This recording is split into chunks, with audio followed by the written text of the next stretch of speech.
పద. ఇదెక్కడ కూడా రా, బయట పులుల్లా ఉంటాం, ఇంటికి వచ్చేసరికి పిల్లులా తయారవలసి వస్తుంది. ఏం చేస్తావురా కర్మ. ఇంటి ఆవిడ ఆయన చూడకముందే మన గదులు దురుపదాం పద.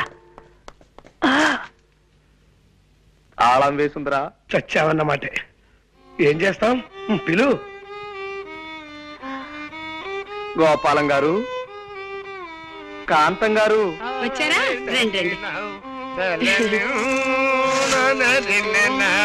ఎవరు? రాంబాబా, ఆగండి ఆగండి.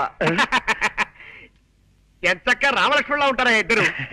ఇలాగే హాయిగా కలకాలం ఆనందంగా ఆరోగ్యంగా ఉండండి ఆయన. చాలా థాంక్స్ అండి. మాకు మంచి మనసున్న మీ అందరి ఆశీస్సులు కావాలి. వస్తామండి. అవును, ఇంత ఆలస్యమైంది ఏంటి బాబు? అంటే అది ఊళ్ళోకి శనిదేవుని లీలలు అని సినిమా వచ్చింది అక్కయ్య గారు, నూనె షో చూసి వస్తున్నాం.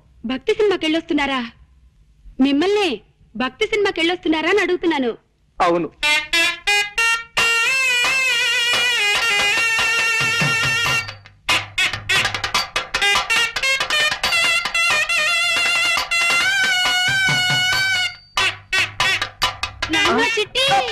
ఏమండి, పొరపాటు అయిపోయిందండి.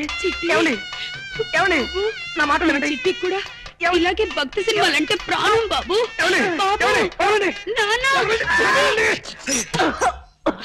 బాబు, ఇలా ఎప్పుడు పడితే అప్పుడు ఎవరిని పడితే వాళ్ళని కావలించుకుంటుందని మా ఆవిడ అపార్థం చేసుకోకండి బాబు. నిజంగా దాని మనసులో ఏ దుర్బుద్ధి లేదు. మీకు తెలుసుగా, మా ఒక్కగానొక్క సంతానం చిట్టికి 20 ఏళ్ళు దాటకుండానే 100 ఏళ్ళు నిండిపోయాయి. అందుకే మా చిట్టిని గుర్తు చేసిన వాళ్ళందరినీ కాగులించుకుని బావురుమంటుంది మా కాంతం. బాబు, నువ్వు కూడా దాన్ని తప్పుగా అర్థం చేసుకోకు నాయనా. పాప మీరేం చేస్తారులేండి, ఆవిడ వద్దులేండి. ఆపేమేం బాబు? ఏ మాట మాట్లాడితే ఆవిడికి మళ్ళీ మీ చిట్టి గుర్తుకొచ్చి ఎగిరి నా మీదకు దూకుతారేమో అని భయం వేసి. ఏమిటో మా జీవితంలో కళ్యాణి రాగాలు లేవు, అన్ని శివరంజన్లే.